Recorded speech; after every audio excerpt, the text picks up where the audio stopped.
How y'all doing out there? This is Rebalz Roundtable. Another night, another edition. We got another adult brother out here, you know what I'm saying? My man Raheem Shabazz in the house, you know what I mean? Now we got these DVDs, dope DVDs, Elementary Genocide 1, 2, and 3. So he gonna tell you where to cop them and get them at. He got the dope Wingy of Pharaoh. Wingy mean abundance in Swahili. But you know, I want to allow the other brothers on the show to introduce themselves. We can start off with my brother Abbas. Yo, what's up? Good to be back in the building for another episode. I always enjoy these platforms. A lot of knowledge. And as I always say, just a hard working, straight up African. That's right. You know, my main man, brother Knowledge, born 7 in the house. What's up, brother? How you doing? How y'all doing out there, man? Radio land. Knowledge born 7, 360 degrees of the cipher, man. It's an honor and a pleasure to be in here amongst you brothers, man, of great minds and great knowledge. You know, I'm just going to sit back and enjoy the ride. Right. So what's up, brother? Right, let's jump off into it, man. You know, I'm a big supporter of you, man. You know, we're brothers from another mother. I've been knowing you for about a couple of years, you know. I felt your energy, you know what I mean? You know, I get your products, I support you, you support us, you know what I mean? The way we supposed to do. So tell us a little bit about yourself, brother, man. Raheem. Oh, I thought you was talking to Knowledge. Okay, I'm sorry. Pardon me, man. I'm sorry, man. It's all right, brother. As you get older, when it get past your bedtime, your hearing ain't the same. But I got you, brother. For those that don't know me, my name is Raheem Shabazz. I am an award-winning filmmaker as well as a journalist. A lot of people know me from the journalistic side. I did that for several years before I transitioned over into the film genre. I have written for just about every urban-driven publication and interviewed everybody from 50 Cent to Magic Johnson to Tyler Perry. And like I said, I transitioned into filmmaking. I did a couple of short films. I did a romance comedy, music videos, commercials. And I wound up cutting my teeth into the documentary film genre. And the first film that I did is called Elementary Genocide, School to Prison Pipeline. Yep, brother holding that up.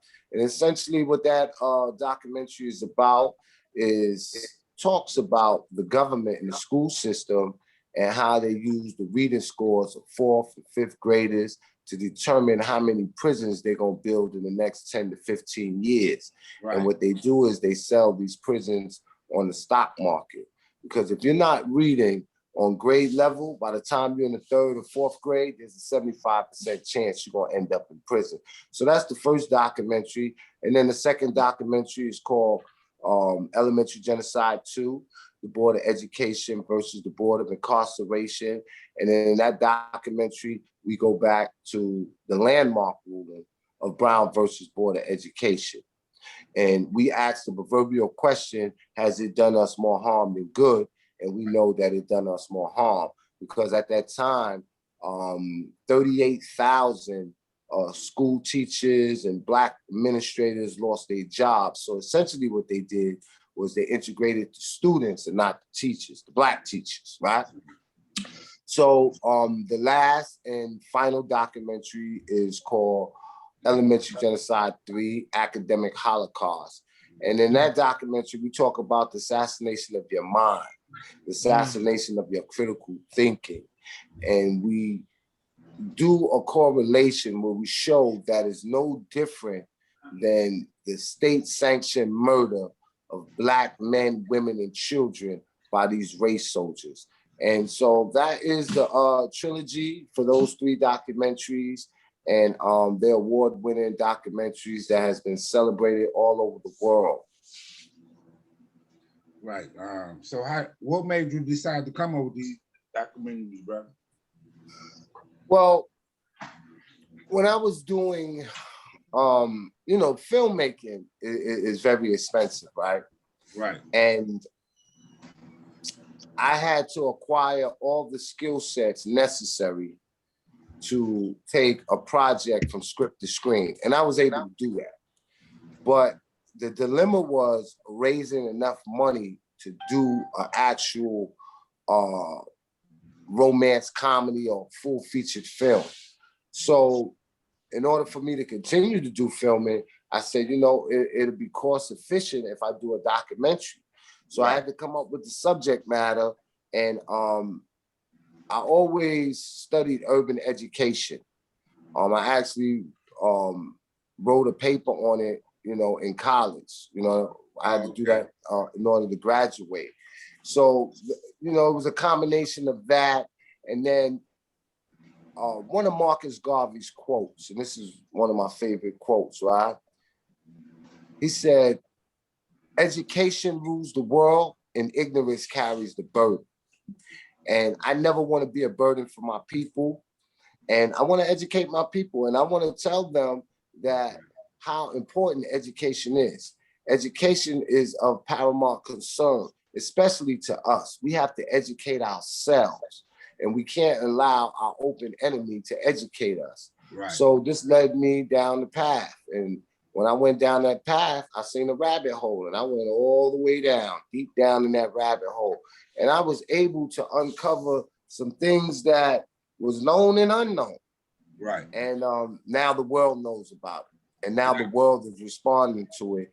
And we are definitely in a better position. I see more Black people than ever homeschooling their children. I see more individuals embracing the Afrocentric way of thinking, Afrocentric way of learning, and showing Black excellence. Because any field that we involve ourselves in, we're gonna master that. Right. That's why I say I self-lord and master, because this is what we do as Black people. Right.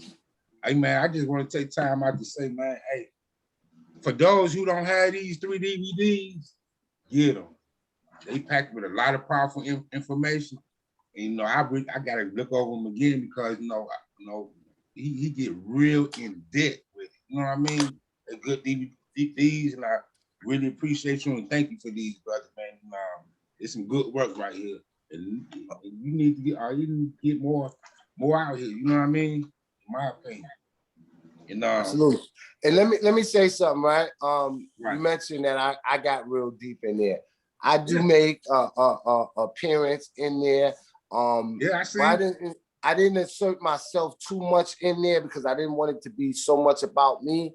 And what I was able to do was I was able to take the gatekeepers.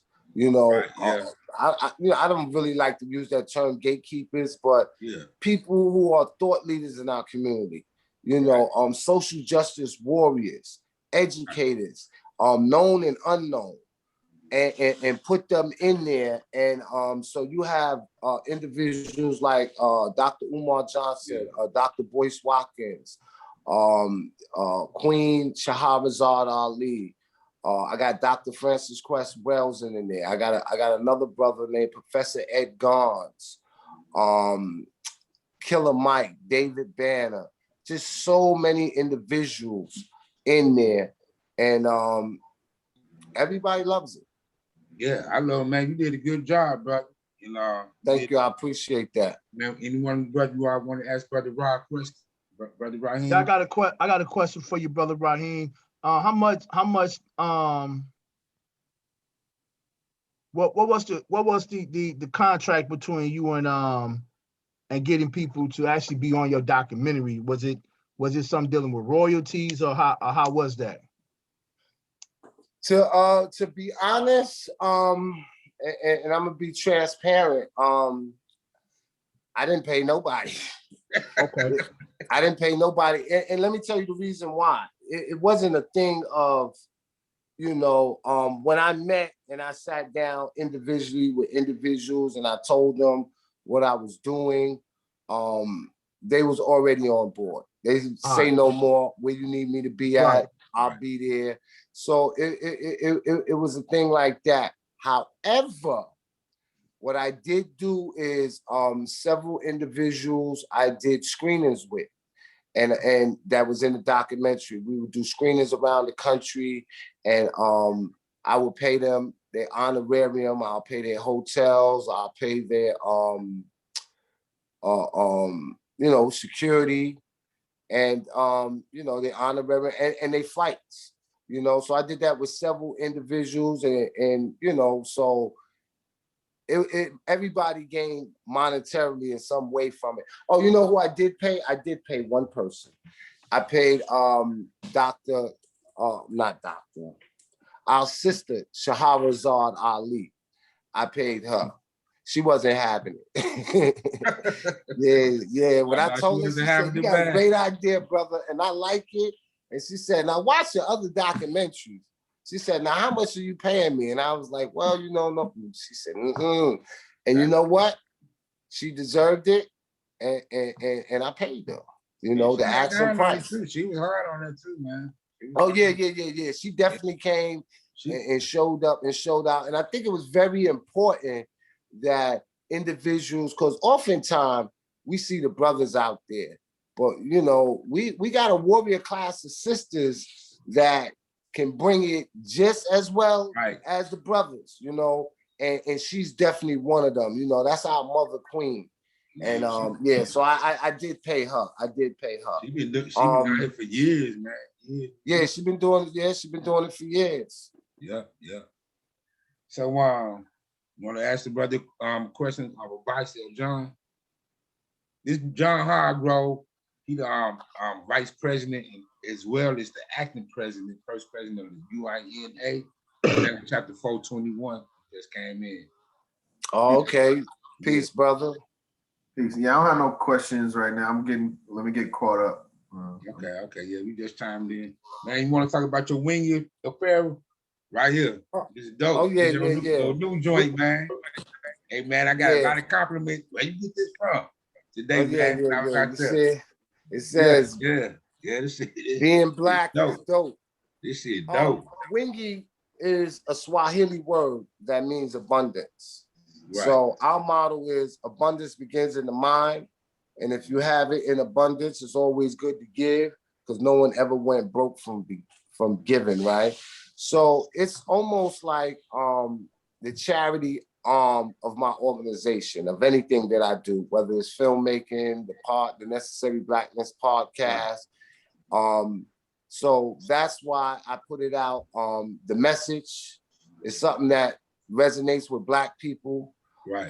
We need our own clothing lines. That's right. We can't be wearing these European designer names with designer cuts that are a size too small for us. Right. And too tight. And Black people got hypertension and all type of stuff. And you wearing stuff that's stopping your blood circulation. Right. So we wanted to present a clothing line that reflects who we are as a people, and that has a message to it. Right. So we do the wingy, we do that, Black Girl Magic.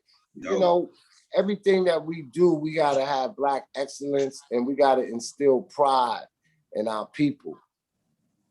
Right. It's that wingy swag. That's right. I think what's interesting and what I kind of want to hit on is the name itself, elementary genocide. Right. Like when we think about like the genocide process, like, can you kind of like take us through it or explain like what made you choose that, like to call it elementary genocide? Well, it's several different avenues I could take to answer that, right? When you look at the word elementary, right? When you look at El, you think of Elohim. El means God, right? Right. And then when you got elementary, right? You got mental in there, right? So the genocide is trying to destroy the mental or the mentality of God. And how that's being done is in the school system. Also, the ones that are being targeted is elementary children, right? So when I did the first documentary, we talked about the 3rd and 4th grade, but during my study, research, and experience, and traveling around the country, other people have showed me that they're able to track it when you're in the 3rd or 4th grade, but it begins the first day a child steps foot in a kindergarten class. So that's why I highlighted a little bit more than that in the 2nd documentary and the 3rd documentary. Right. I think that's interesting, because like somebody, and I'm gonna really want to check out those documentaries, but somebody that really taught me a lot about the destruction of our black boys in the elementary was Jawanza Kunjufu. Yeah, the conspiracy destroyed the black boys.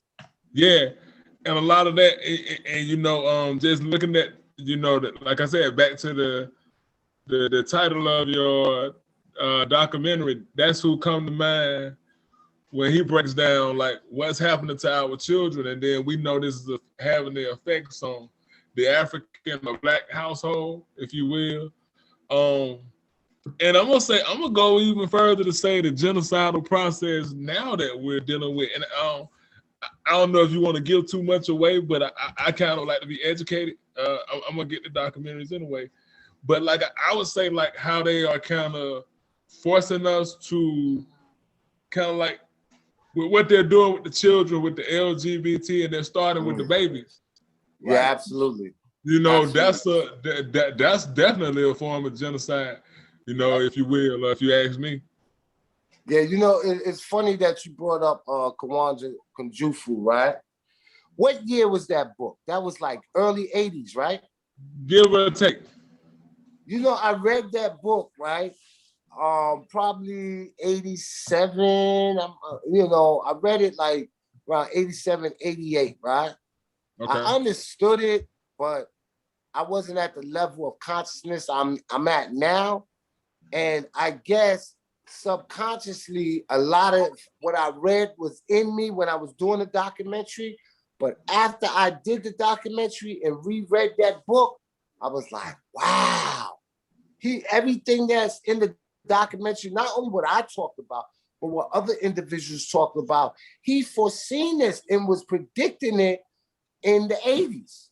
What was being relevant and happening during that time, what was to come if we didn't educate ourselves. And he told us about the hidden plan and agenda of our open enemy. So a lot of times, we get excited when someone comes out with a product or something new, hits the mainstream. But all we have to do is go back to our grandmaster teachers, where we can go back and listen to Bobby Hemmett and some of the things that he said. Our Baba and great teacher, John Henry Clark. And, they was ahead of their time. And everything that they talk about is manifesting itself today. Especially look at our sister, Dr. Frances Cress Welser, when she was saying that soon boys is going to be wearing skirts and women are going to be just as masculine as the men. We're seeing that today in real time, in real life. So we got to pay homage to those that came before us and go back and listen to a lot of what they were saying. That's interesting you put it like that, bro, because it's like when you speak out of ISIS papers, it creeps up on you. I remember reading this book for the first time, I want to say maybe about 6 years ago. Mm-hmm. And bro, some of the things I read, I said, I get it. And some of them, bro, to be honest, they totally went over my head. Yeah. But like how you hit it in the evolution of my knowledge process, I began to see everything that she would say slowly. Or I would be looking at something where she would talk about like how the European had the obsession with black genitalia. And I could be somewhere watching a movie or something, and I would hear a European say something that's directly coincides with what she's saying about that. Also, what's interesting that you pointed out in the beginning, bro, was that 75. I think did you say like 75% of our children that don't read, or how did you put that status? You say have 75% of going to prison. Yeah, 75% of third and fourth graders are not reading on grade level, right? So they have it's 75%, and they have a 75% chance of ending up in prison. Right. So this is another thing, right? When you look at the numbers and the stats, right? By the third grade, our youth are one grade behind, right? By the eighth grade, they are 2 and 3 grades behind. By the time they get in the ninth grade, they either drop out or most of them end up in prison. And this is a systematic plan. When we say data is king, all you have to do is look at the data. There's people that analyze and study this. You see how they got AI out now, and they look at algorithms. The algorithm is new to us. They've been studying and utilizing algorithms to predict certain things. And these private prisons, right, that look at the reading scores, right, to determine how many prisons they need to build in the next 10 to 15 years. If you go on their website, there's one called Geo, right? I think they might have changed the name. They changed the name, but it still be the same corporation running the prisons. On their website, they have the ticker, right? The stock market ticker. And above that stock market ticker, right, it says, if we build it, they will come. They're talking to the investors, those that invest in private prisons. There's an organization, right? It's called the New York State Teachers Retirement Fund, right? This is a pension fund with all the tens of thousands of New York City and New York State teachers. Their pension goes into this fund. Hundreds of millions of those dollars are invested in private prisons. How can you be a teacher and your pension funds is invested in private prison? Do you see the correlation, my brother? So this is essentially what's happening, right? You have the white teacher, right? Because in the public school system, it's predominantly female and it's predominantly white. Fact. Let's get that out of the way, right? Fact. So you have the white female that mentally miseducates you, and then you have the white male that physically locks you up. And guess what? 25% of teachers are married to law enforcement officers. So there's a correlation all around the board.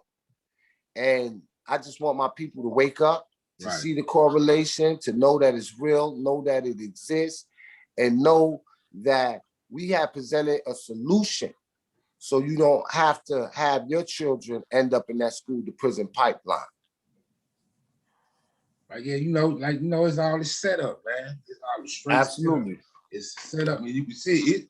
It's so much of a setup. Like when I was coming up, you know what I mean? When I was coming up, I'm a 70s baby, raised in the 80s, you know what I mean? Did all the dirt in the 80s after I started doing dumb shit. Man, it was brothers bragged about, you know what I'm saying, when they got out the joint. Bragged about, you know what I'm saying, being in the joint, getting out the joint, you get stripes for that shit. You know what I'm saying? Which is backwards. As you get older, you realize it's fucking backwards. You know what I mean? Ain't nothing. Yeah. You know what I mean? So yeah, it's all set up, and like I say, once again, these documentaries, it's a lot of intel, brother. You need to cut these, man. It's deep. It's deep. It's detailed and knowledge, man, for real. Yeah, man. Something else that kind of, since we on this and having this conversation, something else. It maybe was a few years ago when the guy Crazy Bone from Bone Thugs and Harmony. Yeah. He talks about, this when hip hop decided to take when they decided to take music in this quote unquote gangster mentality. Right. And it was to Brother Shabazz's point, it was to fill the prison system. So when we see kind of like, in my opinion, when we see these correlations of, okay, how did they also, because that's a telling stat, bro. That's 75%. That is a telling stat. So in that telling stat, to me, we have like, what did the rap game do? it made it cool to be dumb. You know, it made it cool not to read above that level. But it didn't start off that way, though. It didn't start off that way. Yeah, it definitely didn't start off that way. No, it didn't start off that way. You know, Yeah, you had X-Clan, you had Poor Righteous Teacher, you had KRS-One, Knowledge Public Supreme Enemy. over everyone. And you know, with the proliferation of gangster rap is when it really started. Right? I read an article online, right? And in this article, they had the thing that it was called the Hustable effect, right? You know who the Hustables is, right? The Bill Cosby show. Okay. And it said that when the Bill Cosby show was on, and remember they had Different World and different things like that, the enrollment rate in college was at an all-time high, right? And then they said Lil Wayne fucked all that up. You know what I mean? They did a contrast between when they call it the Huxtable effect. When that was on, what the college enrollment rates was, the graduation rates, and then Lil Wayne at the height of his career. And so there's definitely a correlation between the dumbing down of the music, because you got to remember, we are very soulful people. Right. Music is vibration, you know, because it's sound, and sound deals with vibration, and we operate off of frequencies and vibrations. Right. And you got to look at the frequency of the music that is being played, the repetition of the music. And it definitely has an effect. And don't get me wrong, when gangster rap was prevalent, I listened to it. I enjoyed it at that time in that era. Yeah. But there was other music. It wasn't just 24/7 Ice Cube. Right. You know, but today is a whole lot different. Right. So you and that go like all of y'all was saying, that it didn't start out that way. Like me, I'm 80s and 90s. So to me, the last like strong rapper that tried to convey that message, in my opinion, on a strong level, was Tupac. So with y'all, where would you say, Brother Shabazz, that was the turning table in music that played his hand in this, in your opinion? NWA. Yeah. NWA with Snoop Dogg when he came out with Bitches Ain't Shit But Hoes and Tricks, like that whole era. It was just started going downhill. That was like a paradigm shift there, bro. That was a major paradigm shift in the way that we show chivalry. I would debate. Yeah. But you know what's crazy though? Dr. Dre was married, Snoop was married. Most of your rappers, right, that was talking in that manner, that was degrading to Black women, all of them had families that they was taking care of. Right. And they had wives that they was with for numerous years. Right. And what's crazy is they put out this music and they make money to send their kids to the best of the private schools, right? Yeah. While your kid is going to the school to prison pipeline. Right. Great. It's sad. But Brother Knowledge was saying something, and I wanted him to finish. No, I was just saying with us. I was gonna say that no, it wasn't like that at first. You know, hip hop had knowledge. That was some of the things that drove me to actually get into knowledge. You know, the things that they were saying in rap in the early part. And you know, hip hop stands for higher infinite power, and the hop stands for healing our people. Right. You know, and the fifth element of hip hop is knowledge. We were embracing knowledge. And during that time, it was definitely the voice of the voiceless until the you know, the so-called certain people with money in the East Coast, you know, West Coast came along, East Coast, West Coast came along and started you know, issuing money for rap artists and stuff like that. You know, I think at that time we should have stuck it out with independent and really drew the line as far as like who was going to control hip hop. Because at that time, you know, you have certain entities giving you money, then they are the ones who were controlling hip hop and also controlling the message. But you know now what's crazy is you don't have to sign to a major record label. Anybody with a $1,500 computer and a Wi-Fi can make music, right? And upload it to SoundCloud, to Instagram, and you have artists that are multi-millionaires that never signed a record contract. So we don't have to do that today, but they still make the degrading music.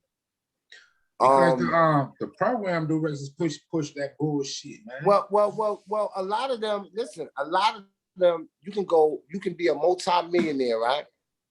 And don't even have a top 10 hit on urban radio. Yeah. You know, it can be just through Apple or SoundCloud streams and just being on streaming platforms where you're not on traditional radio.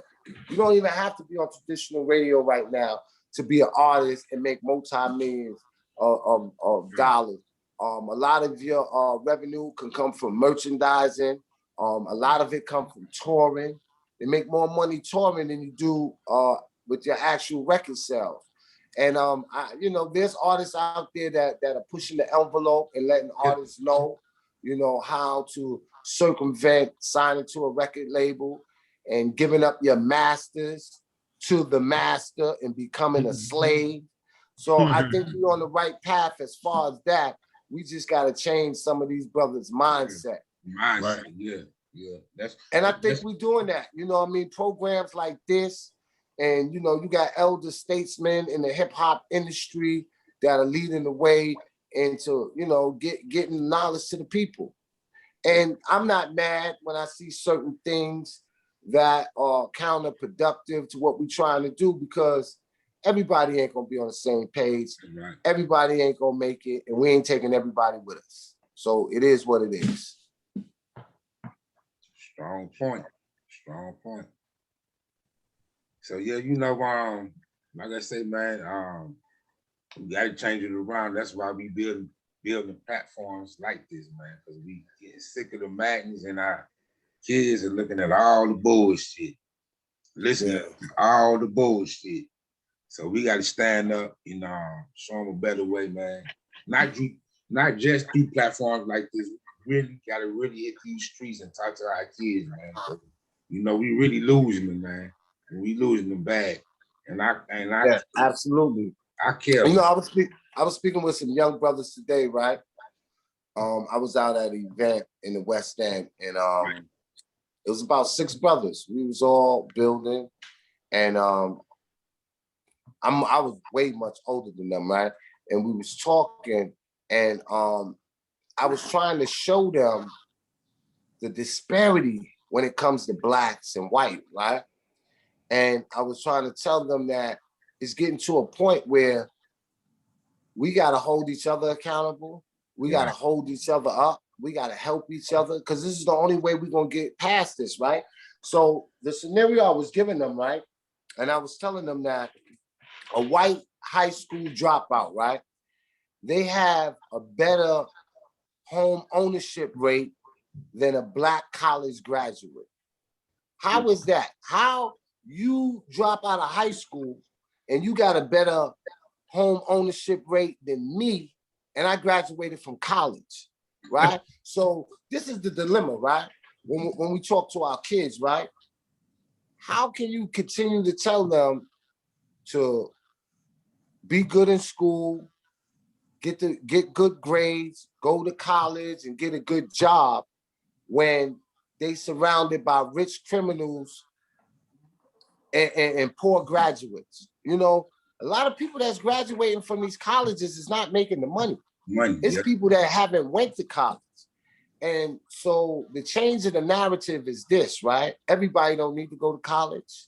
We need individuals that need to be engineers, to be coders.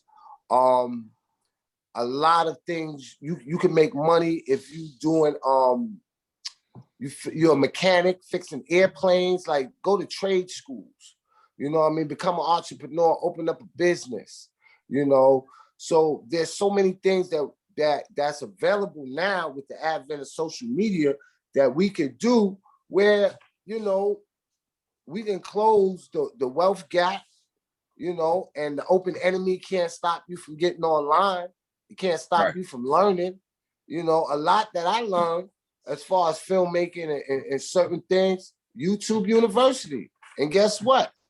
You could get that for the free. Free 99.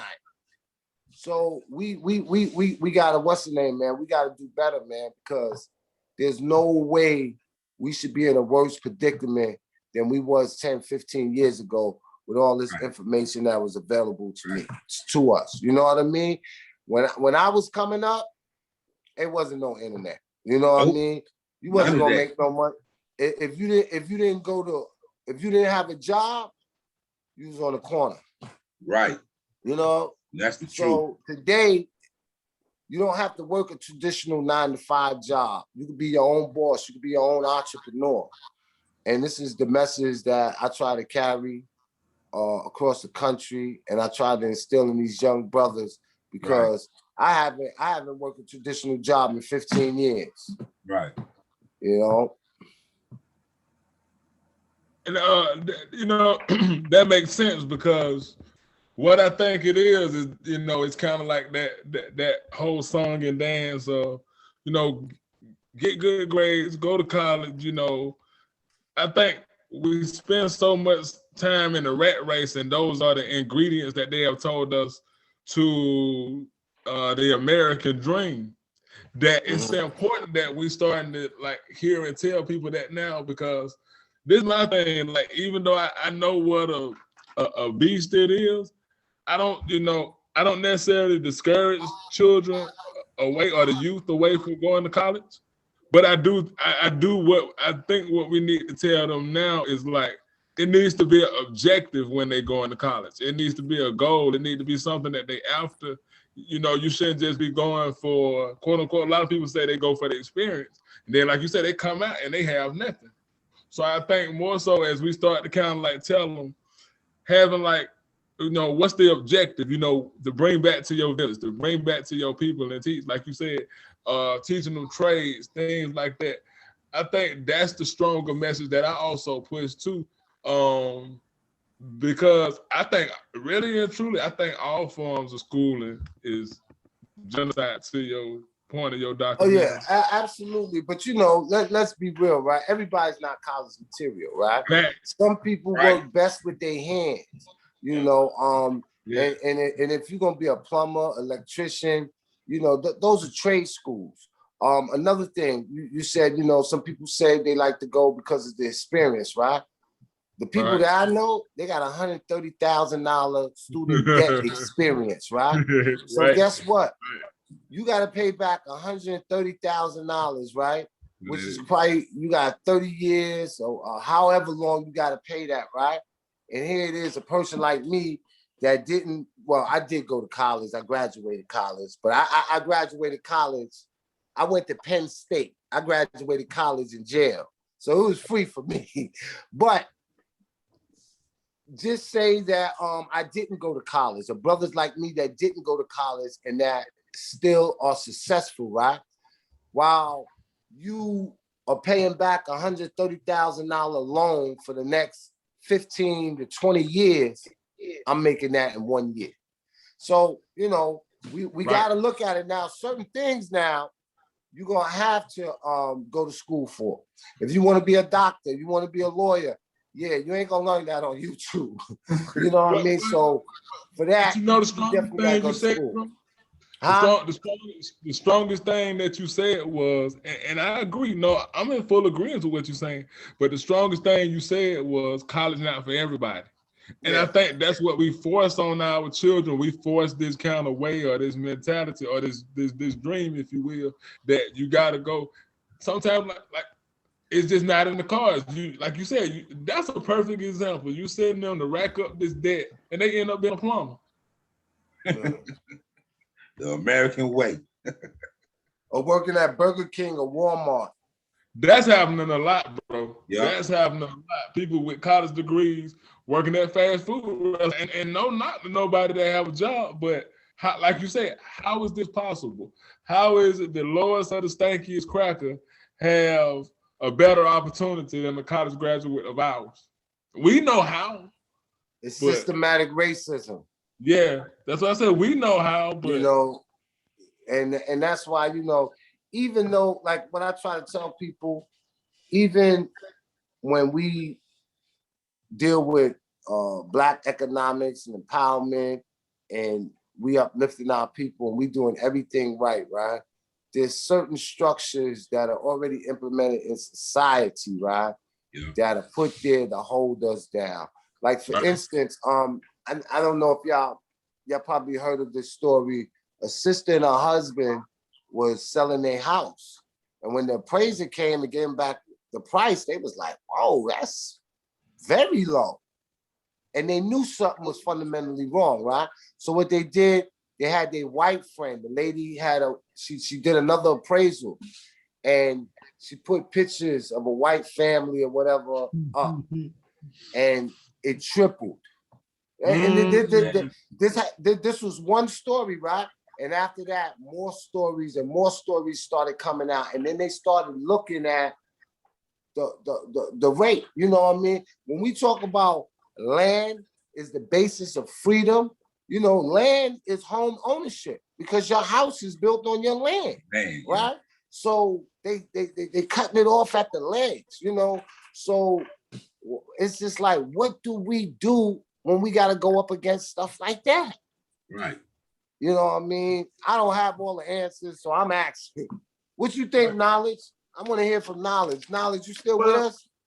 Well, I think about when you talk like that, I think about the a document I ran across, the 1638 edit, the 1638 Maryland Doctrine of exclusion, which pretty much saying that no other black shall be permitted to enjoy the fruits of white society.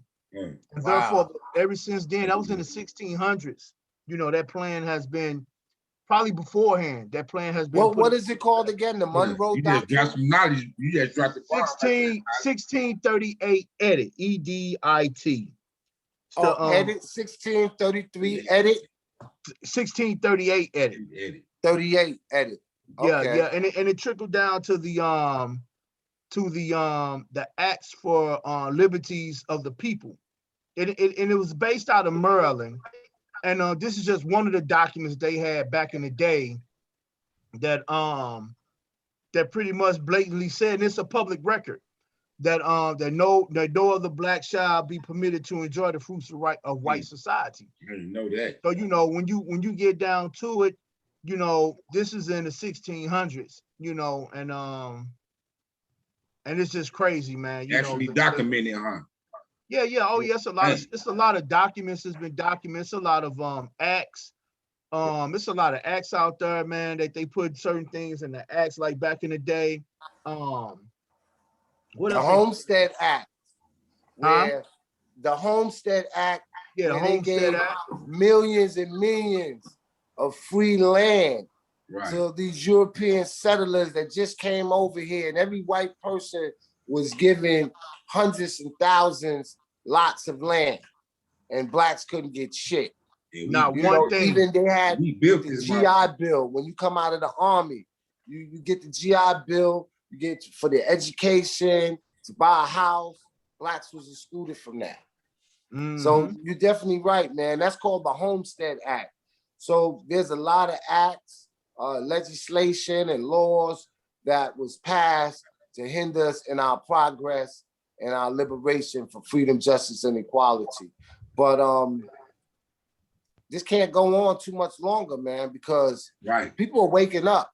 But the sad part is we got to get these old handkerchief head Negroes out of leadership position. And I'm talking about Sheila Lee, who's supposed to be heading the HR 40. What's the other? It's so many of them, but there's a video of her shucking and jiving and dancing in Tulsa, Oklahoma for the 100th year anniversary. Right. And I'm gonna tell you, man, one of the saddest things, man, is that they raised over $300 million, right? And the money, they canceled it because they couldn't come to agreement on what they was going to give the family. But you know, they offered their family of the 3 survivors. One of them, I think, is 107, one is 109, and I think one might be like, all of them is over 100, right?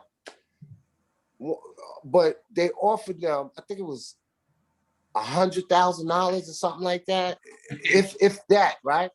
And I put on Instagram that you have people that get more than that in a car accident. How can this lady lived to be 107, right? She was 7 years old. She said she still smelled the smoke. She still see the dead bodies in the streets. Traumatized. For 100 years, she had to live with that trauma. And this is all they had to offer them. And what's crazy is we talking about 100 years of terror. White America is acting like they don't know. Most of them didn't know about it. And I knew about this for the last 15 years, 15, 20 years.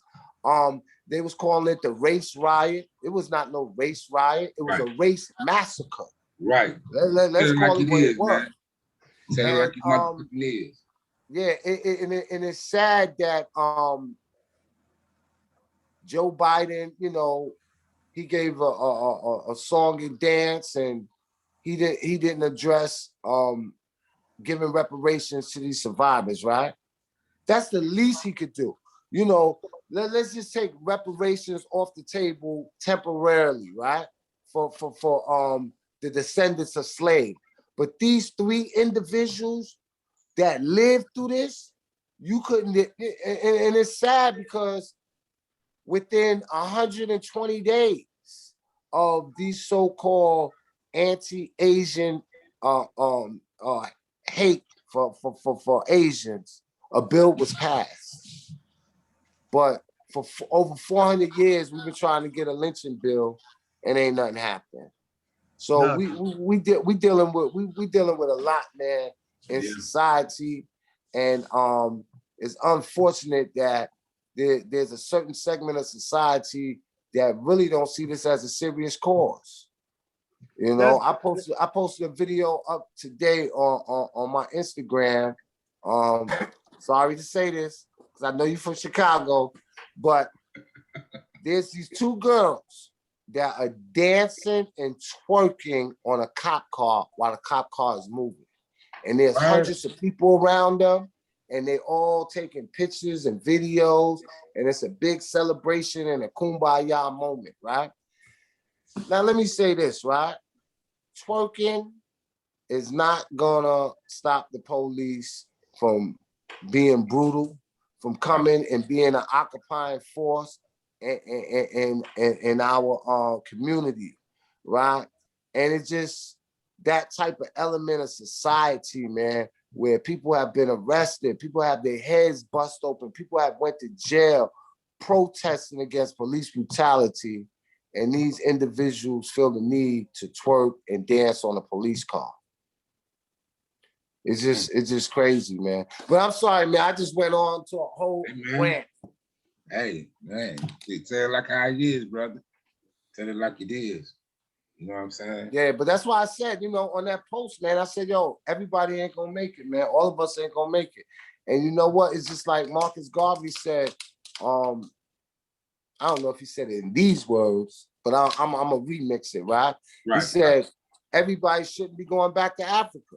You know, he said, some of you niggas ain't good here, and you ain't gonna be no good over there. Good over there. You know, so we gotta let the chips fall where it may.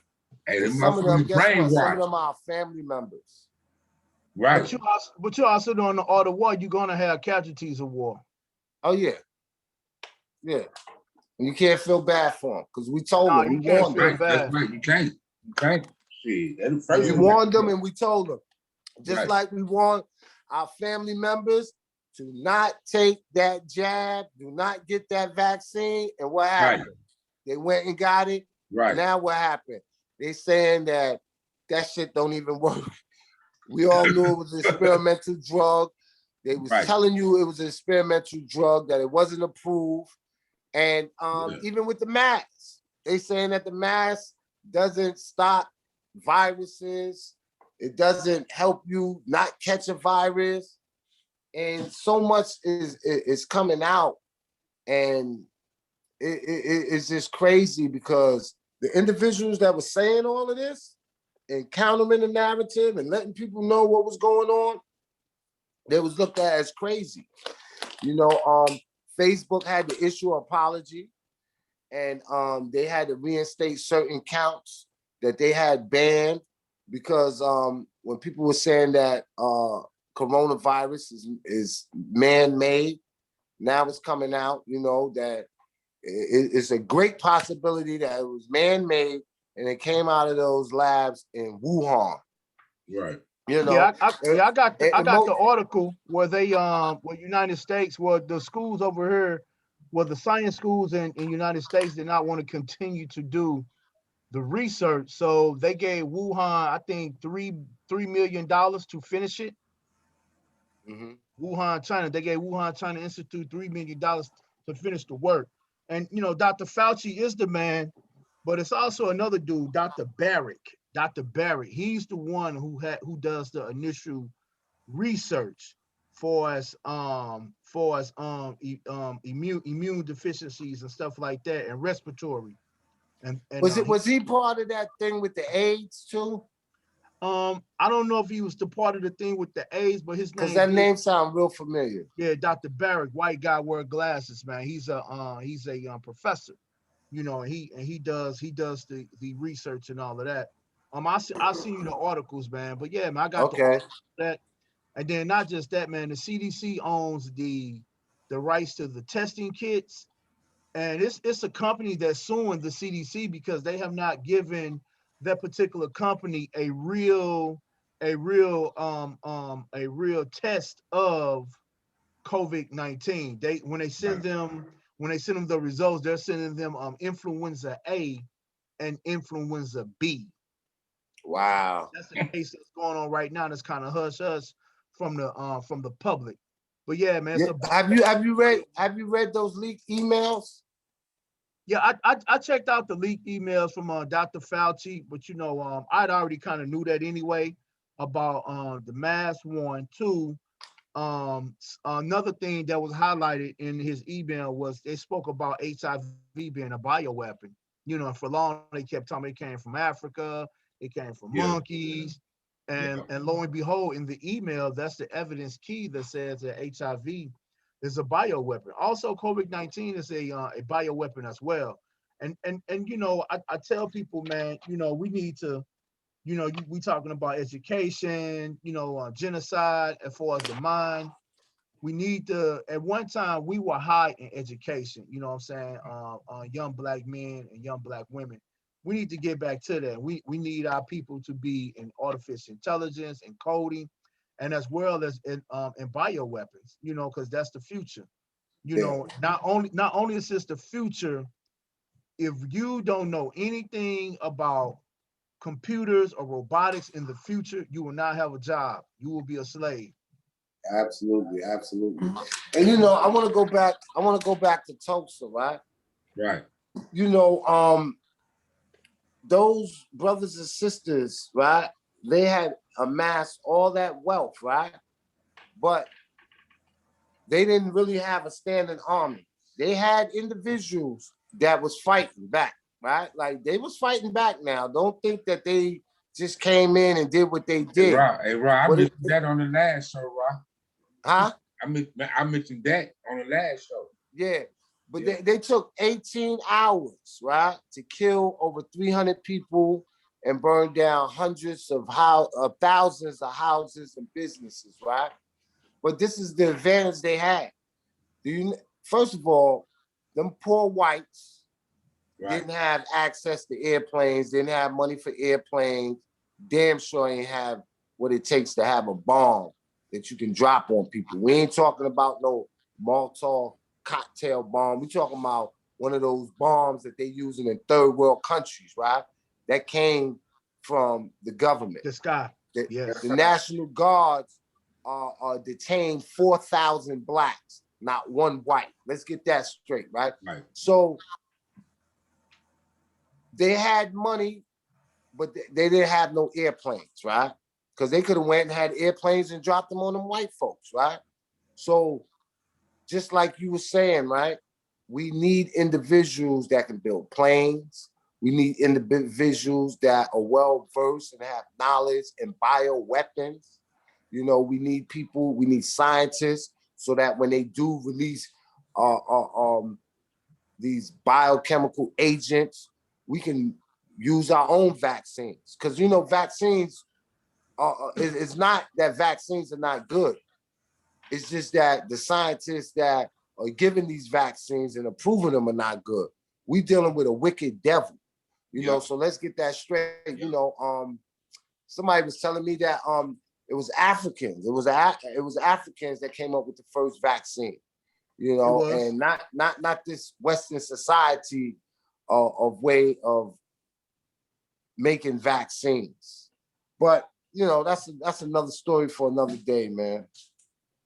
Y'all got any more questions for me? I'm on the road, man. I got a few more minutes, and then I gotta go pop out and pop up somewhere. Yeah, you too. Hey man, we gonna get some more documentaries. What's in the future for you, Well, you know, I said publicly several times, right, that was the end. That was the grand finale for the elementary genocide series, right? Right. I don't want to do another one on dealing with the school system. Right. And I'll tell you the reason why. It's because in each documentary for the last 10 to 15 minutes, we offer solutions, right? And if you didn't get it in one, then you should have got it in two. If you didn't get it in two, you should have got it in three. If you didn't get it in three, you wasn't trying to get it at all. That's right. And so when I put this out, right, I put it out, you know how they have the sticker educational purpose only? Right. That's what it was for. It wasn't a money grab for me. You know, fortunately, you know, it made money, but that wasn't my intentions. I didn't go in there to do that. I do plan on doing other documentaries. Right. In fact, I'm working with a client right now on their documentary. And what I'm trying to do is to recreate the magic for other people. And I do have another documentary that I'm almost finished with. COVID kind of like derailed my efforts to get it finished. I'm gonna finish up on that, but it's a totally different subject matter. Real historical piece. It's called Contraband Flesh, and it's dealing with the true story of Africa Town. So I plan on putting that out. I got 2 books I've been working on writing. Got a lot of things going on, man. You know, and I got other things that's it'll be, you know, I don't want to put it out there prematurely, but I got other things that I'm working on. But to be honest with you, we got so many young, bright minds, and people come to me with concepts and ideas, and I want to start helping some of our brothers and sisters put some of their stuff out, you know, and I just executive produce it. Right. So that's pretty much where I'm at right now. So, you know, tell us where we can reach you at. If they want some wingy apparel where they could go in there and all that before you get up out of here, brother. Okay, anybody that's interested in getting the elementary documentary series, you can go to elementarygenocide.com. You can also go to Amazon. I would prefer that you go to elementarygenocide.com. In fact, we are faster than Amazon, and you get it straight from us. You can also, if you plan on streaming it, you can go to Gumroad, stream it on there. You can go to Quali TV. That is what we call the Black Netflix. Right. Over 500 movies, all Black. Black sister owns that. Okay. It's a beautiful platform. I've been on there for several years. Oh yeah. So you could definitely stream it on that. And anybody looking to connect with me on social media, I'm on Instagram, I'm on Twitter, I'm on Facebook, and everything is at Raheem Shabazz. Right on, brother, man. And man, all I gotta say, man, you know, we got the host over here, Rebel, man. What's up, Rebel? And we got Knowledge Born Our Life from Beating Knowledge Radio chimed in, you know what I mean? Hey man, you know, Rahiem, man. Like I say, you Yo, my peace, brother. black man. What's going on? Everything good, family. Black motherfucking power. That's Yeah, right. absolutely. You know what I'm saying? Good to see y'all. Yeah. Hey, Ra, I know you said you got to get up out of here, brother, man. I love you, man. Yeah. Do good work, man. Boy, I'm gonna see you, man. Have a t-shirt ready for Shelly. I'm set, brother, man. All right, indeed, man. And let me say this, man. I definitely appreciate you having me on the platform. Right. Last week, I was inundated with requests to do interviews. Right. And out of 5 interviews, maybe one of them was our people, you know. and you know, I don't mind, you know, educating or speaking to the people, even if it's on one of those white liberal radio stations or broadcast. Right. But it's just something that's in my spirit when I speak to my own. Right. And I'm getting questions and, you know, things like that from people that look like me. It's just right. Something totally different, man. Yeah. It's a whole different feeling, you know. So I appreciate this. I appreciate this more than I appreciate those other 4 interviews that I did. That's I might have been wasting my time last week. But yeah, man. But today, man, I got they've been asking me to come out, man. I'm gonna get ready to go out, man, and hang out for a few minutes. Right, brother, man. You know what I'm saying? All right, man. Yo, peace and black power, man. Black power, and man. Remember that victory is certain and death to the oppressor. That's right. Death to the motherfucker. Black power. You're right. We gonna link in, yo. Pardon me for being late. But we gonna link in on another day. Okay, all right, indeed, black man. Good things about you, so we definitely gonna link in. All right, peace. Peace, salute, brother. So, yo, Rebel, what's up, man? Salute to the gods. We got a lot of knowledge in here. I see. Yeah, we got John Hargrove, Vice President of the UNI. You know, of course, we got Brother Knowledge. You know what I'm saying? And guess what? We got Brother Knowledge Born Our Life from Do the Knowledge Radio, man. Born so, Allah, peace to the God. Allah's love. Yeah, we just got through politicking with the brother Raheem Shabazz, next we want to talk about the state of the black family, brother. Oh, it's on me? It's on you, man. The host with the most. State of the black family, we're nowhere near history. I think we're in a bad state right now. That's right, yeah. If you look into positive future patterns, I think we can clean it up.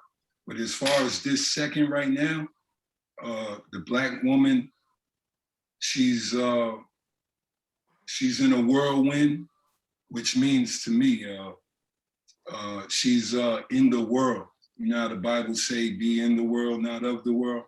Right. I think she's of the world right now, and it allows, you know, the homosexual logic to come in, the white logic, the white woman logic, you know, the white man's logic to permeate all through the house. So I'm not blaming her though. I'm just trying to angle off the state of Black America family. The men, half of them are edged out of the world, right? So half the black men the world keep out.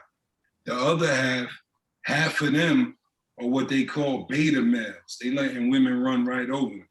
Little, you know, soft-ass men. The other 25 is fighting every day for struggle over the power source of who's running things. Remember, this is a white man's world. Right. So when you hear me talk about the black man supposed to run the house, we already know the woman run the house for real. For real, yeah. To the outside world, when you driving in a car, that man better be driving. You open the door, you pay for the dinner, you do everything in that man form based on the perception of the world. See, it's a white man's world. If it was a white woman's world, then the black woman could run the shit perfectly. Since it's a white man's world, she needs a lot of male logic. And since she's not with males, you know, most of them is single, there's not really too much male logic other than the white man at work. So she come with his logic along the way. And that's why she kind of looked down at her man for not being in the same game she's in, although the white man just gave them the gift. You know, he told them, come in the game, don't worry about it. And it caused a big division between us. So. And the kids, let me test the kids. And the little kids is gay. I never seen so many gay little looking black kids. What are y'all doing? These are bad shit. Hey man, they trying to make that shit norm and shit, ain't?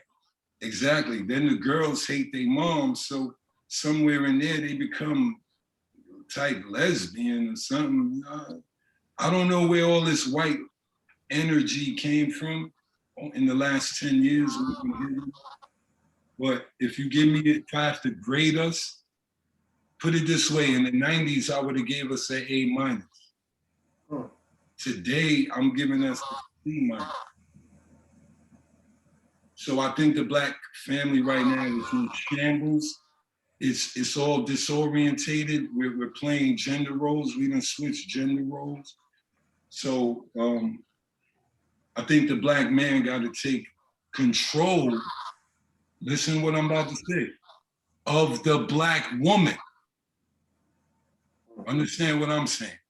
I don't know what other brothers be saying, but I know this. The black woman is God, and when she becomes God, we'll give you back the world. But as long as you are blonde wig wearing, love crackers, and you don't see nothing wrong with homosexuality and the white man's science on how he kills your man, you shouldn't be running the family. That's my take. I feel you, but my thing is like, okay, if how can I put this? Okay, if like our sisters, they putting our sisters in position of so-called power. So they feel like they can be independent and do all this shit by themselves. Where they put us? That's what I'm saying. Girl. It makes us the girl in the relationship. Right. Well, you know, I know it's a lot of stuff going on in society and in today. I know the black woman gets a lot of help from the government. Right. Not just that, but just the agenda to keep the black man at his lowest state. But truly, we do have to teach the young kids about learning about their divinity and their lineage, and for us being great. And right now, the black woman does have the higher up and the higher end, but that's by design, and it happens with the media. And you know, shout out to my boy Professor Griff. You know, media means multi-ethnic destruction in America, as well as maniac European devils in action. This plan has been in play for a long time, as far as destroying the black man. I will tell you this, a story that just came to my mind. Before the crack epidemic, a lot of our black men were on angel dust, and a lot of geniuses came from out of the angel dust era. Because as they were getting high off the angel dust, I guess, you know, PCP or whatever, they start to see God. I have many articles and reports of black men during that time, mainly from some of the musicians, because a lot of the musicians before the crack era, they were, you know, sniffing the angel dust or whatever. And you know, so gradually the government took angel dust out the hood, and then came the crack epidemic. So even in the drug arena, as we begin to progress and they start getting reports like black men are seeing God, black men are changing, you know, stuff like that, because it was opening them up was open up that spiritual realm to them, and they start to see different things. Then they hit us with the crack, put crack everywhere. Then they hit us with the guns, put guns everywhere. So therefore, and then in the process of between both of those, they were taking some of the jobs from a lot of the black men who had families. So if you wasn't union, you wasn't working, you know. And for some unions, they did have black workers. It was only a statistical amount, so they can appease that particular union to say, hey, we got some black folks in our union. But it was all by design. It was all a plan. And it's still a plan that's in effect now.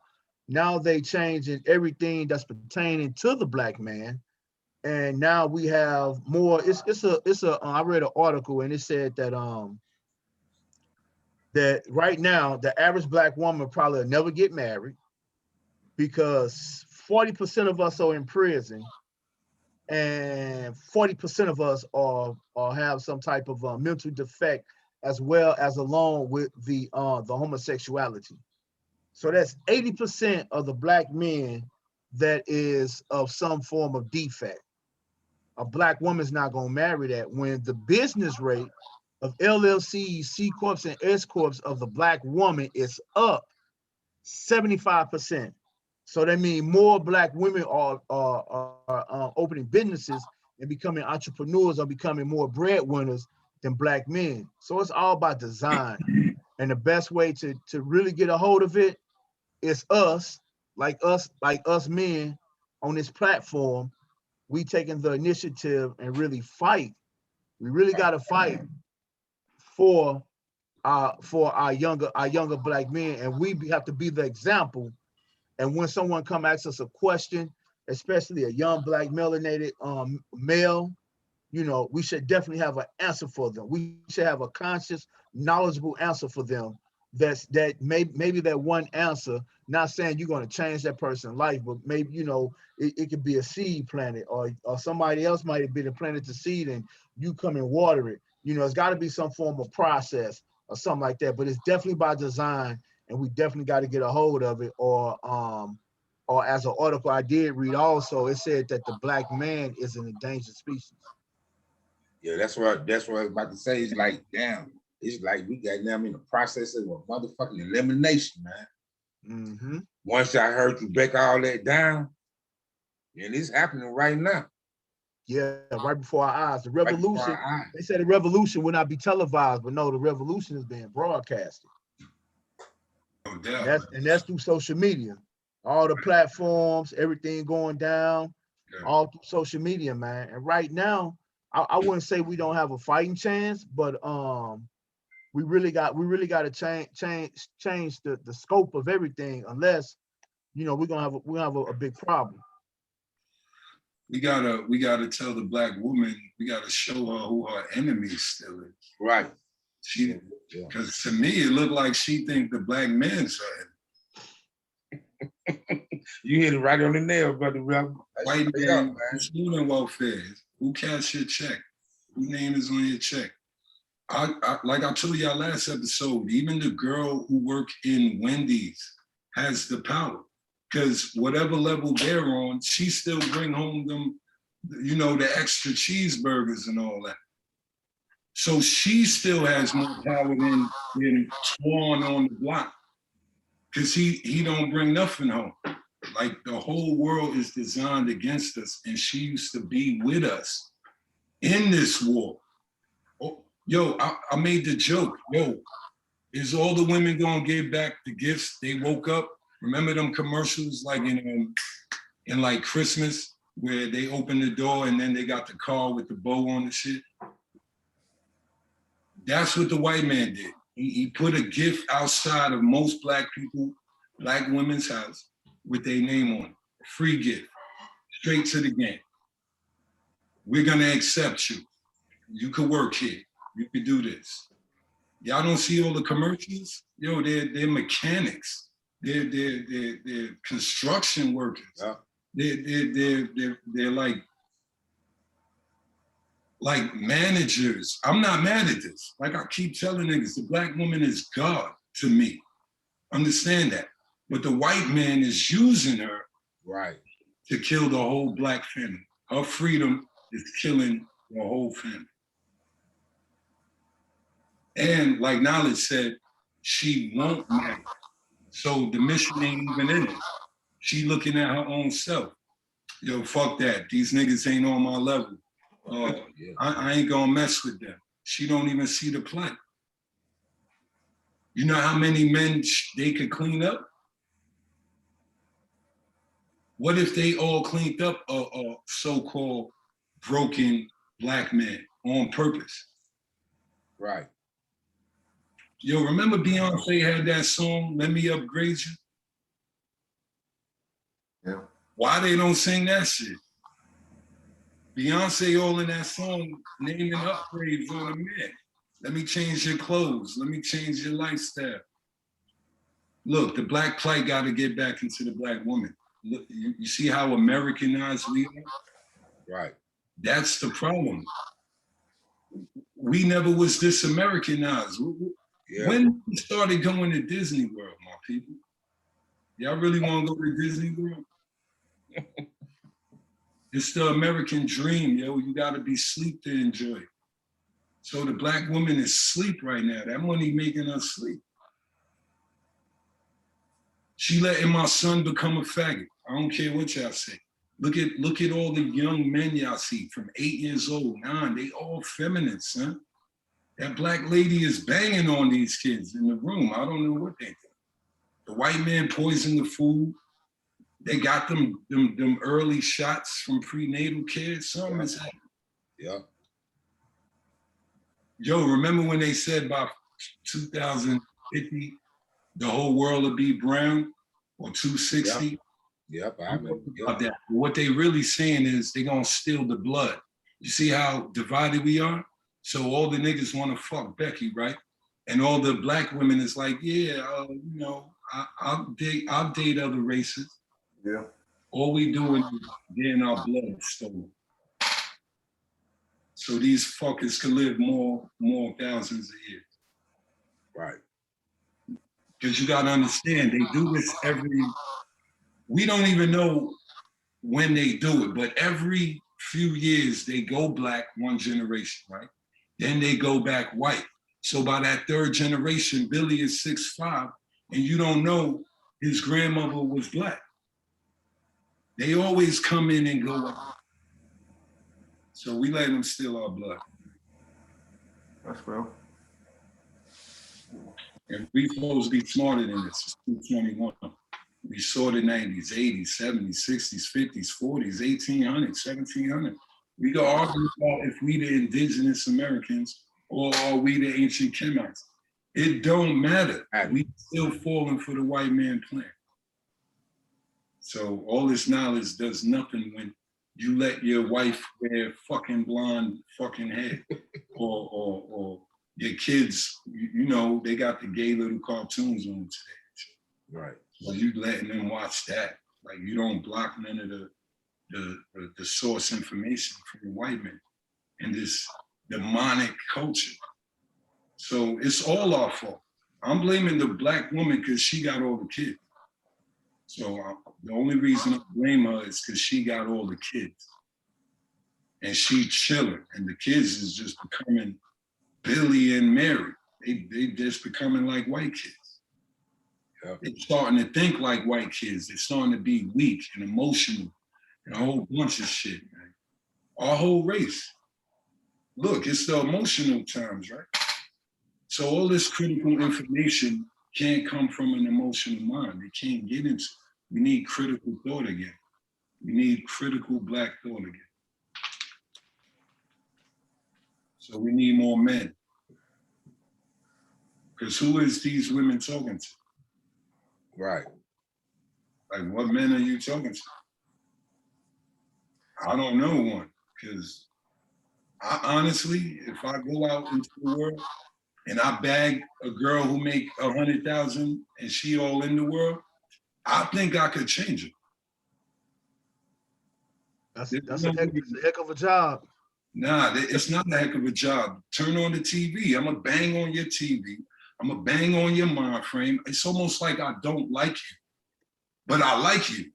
But I'm gonna show you your negatives, the way you talk, the way you think. I'm gonna show you that shit. That's all. That's the white man's version of you. That's not the real you. So How can you do that when the white man giving you that money though? Look, if she let me have sex with her, right? So I can have sex with her, but I can't tell her what she's watching is poisoning her mind. Right. What sense is that? That's a good point. Right. I feel you, bro. So I think it's the brothers. You gotta fight them. That demon is on them. And demons are just thought patterns. Right. Me. Because think about it. What if I bag a girl, she make 100 grand, right? But when she come home, she love and hip hop. And she thinks she want to go on cruises and be like a rapper or some shit. My nigga, we got the knowledge? Everything she ever do get in the way of that. If that girl on TV impresses you, you must be a clown, shorty. Look at her. She's like a hoe. Like if you aim at the ingredients of what they're doing, I tend to see that works. Because they get ashamed of liking the damn poison. And then you giving them the game over the poison, you know what I mean? It is hard to do, but you gonna leave her watching Love and Hip Hop? I know 5 brothers who confide in me, man, and they're going through that same situation right now. One brother, he's dating a young lady. She's like a Christian conscious person. And I know another brother, he about to marry her, and she is a Christian. I don't know why he doing that for. He say, he cut from the cloth of knowledge. In that sense, and I know another brother who just got married, man, who's supposed to be in knowledge, and he just got married in the name of Jesus. Just got married in the name of Jesus. I mean, cried at the wedding. The Lord got good things for him, and I'm like, man, what happened? So even at his wedding, because he invited me to the wedding, I asked him. I said, brother, what happened? Come on, oh man, D man, we're gonna talk about that later. Man, you just cried, kneel down. You got a woman pastor, a man pastor. You even had a little boy come prophesy y'all future. And after everything, y'all done ate red velvet cake, ice cream, and chicken. So you full of sweets and mucus. I'm like, brother, what happened? He has not returned my phone call. Oh, not for real? Yeah, he returned my phone call, man. Okay, so they cut you off.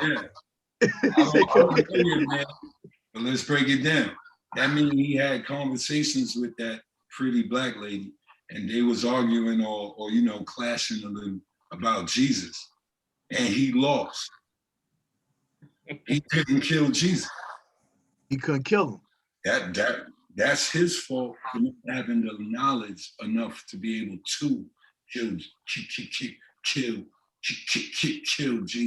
I gave him the tools. I said, man, God, I sent him a 1611 King James Bible. Yeah. There is no J in that Bible. I sent it to him. That you need more than that. Man, that was the trigger piece right there. I know. They got to hear that shit from every angle. You go out there hit them with the Kemet, the Heru, the Mary shit, the white man, slavery. To get Jesus out the way, you got to do a whole bunch of shit. Yeah, you got to do a whole lot of stuff, man. It's some and it takes 7 years for Jesus to leave your psyche. I don't believe that one. I believe. All right, give me a gun. Show me a conscious crowd, and I'm gonna shoot that shit at their feet and watch you hear, oh my God, Jesus Christ. You're gonna hear Jesus pop out. Somebody. Yeah, because when I was going to church, once I found out it was a whole nother everything, I stopped. That was it. Yo, I used to ask Jesus, won't be mad at me for learning more. I ain't asked him that. Once I put the pieces together and the puzzle, and I found out that it was foolishness, I stopped. I started reading books. First book I read was Behold the Pale Heart. Second book I read was Destruction of Black Civilization. Second book I read was the Willie Lynch letter. And after that, I just kept reading. And then I started getting into commerce. And I went to court and I won because the judge thought I said something in Latin and they dismissed a criminal case on me and I was caught. You know what I'm saying? So I had to get the minutes. I had to get the minutes from the court reporter. I had to use the Freedom of Information Act to even get certain things that was pertaining to my case, because after they dismissed my case, it was sealed. I had to get permission to get my own case. So after I did that, man, you know, it was it. I wasn't turning back. Knowledge you was your salvation. What'd you say? What'd you say? You were your salvation. No, this Baba told me that. He said, so, brother, you open up your own picture better. Yeah, you were your own salvation. You understand? Oh, wow. Yeah. The brother went to the sister like he was gonna be her salvation, and she wound up being his salvation. You understand what I'm saying to you? She filled him with the Holy Spirit. You understand what I'm saying? He was crying. Yeah. That's what's supposed to happen. Have him speaking in tongues and everything. You understand? Yeah, on that good guy. Hey. He like the Lord work in mysterious ways. He couldn't even talk to you. He say, "Hey, Knowledge, I'm gonna talk to you about this later, brother." He said, "Man, we'll talk about this later." He wasn't even trying to hear it. You understand? I'm telling you. So the key was that he was supposed to be conscious, and they marrying Christian Black women, and they can't convert them, so they ended up being converted. Right. I think a key to that too was his mama. Oh yeah. His mama was going. Everybody moms believe it. Everybody mom, was Christian. Few of us moms probably came off that. Yeah, she wasn't going. At least your mom's like Jesus. It gotta be consistent. It gotta be consistency in your behavior and your speech. You understand what I'm saying? Like you said, this was your own. Like when I just said this, that was your own salvation. I didn't just say that in jest. I said you explained the pattern of behavior and consistency that was consistent with where you was looking to go. You see what I'm saying? Like you could get some information. You know, I can get a pamphlet and read it, but if I don't begin that process where it sparks something in me to want to apply, you see what I'm saying? And then I immerse myself within the system and begin to move that way. Your goal was for your life. You understand what I'm saying? Right. Like if we all took it like it was our life, because this coincides with the Black family. If the Black family looked at everything that we thought, did, formulated, and executed as if our life depended on everything we did and everything we didn't do, we'd be in a better position. You understand what I'm saying? You know, that's crazy. That's crazy because the more I think about it, I think about when I grew up as a kid and people around me, people in my neighborhood, at least we did have like structure and stuff. And I look at today, we don't even have no structure in a Black family. You know what I mean? No, we had a code, man. We had a code. Yeah, I came up that area old heads, man. I grew up around Pimps and Hustlers, South Side Chicago and East St. Louis, Illinois. And it was a code, man. You know, it was a dude in Chicago named Sha. It took the feds 8 days to lock him up because he took care of like 8 neighborhoods, man. And it was a call, like you said. The front of the yards was clean. Even though he did business in the alleys. I'm not gonna. He did wrong, but he took what he knew that he can do, and he owned donut shops, shoe shine shops, car washes, little small juke joints, dance halls. That man Ben had that. It took them a long time to lock him up. Because when the feds hit the block, old ladies was coming out the house like, "Yo, y'all ain't taking him." You know what I'm saying? And he told the little homies, he called them little homies. He said, "Nah, little homie, you going to school." He make the little homie say, "Come on, well, you want to be with my organization? Well, you go take that lady trash out." He make them go take their trash out, stuff like that. Go to the store for her, go get her medication. And to this day, when I go to 67 and Prairie, 3 streets over, Yeah, and I go over there missing shot now. They Good right there. I mentioned that one time I went home, man. This lady started crying. She said that was the best. He was like the president. That lady was You know what crying. though? But you know what Because he though? kept it safe. He kept it safe. But It no, you know wasn't what none of though? that vice lord, disciple stuff. He didn't play none of that stuff. No, It but you know, was money, power, and respect. but you know what though? Like even when I was coming up, yeah, you know, we was out there doing what we were doing, but we took care of the people in the community. We did. Straight up, we took care of the people in the community. Even though, like you say, we was out there doing wrong. We So did. it's like a whole different feeling now. These youngsters coming up. It was a code. Like you said, it was a code. It sounds like y'all talking about it's a black code. Yeah, It's a code. But what he Wrong said, becomes like, subjective. Wrong becomes subjective. Wrong becomes subjective. You can't do nothing out here if you ain't willing to get dirty. You understand what I'm saying?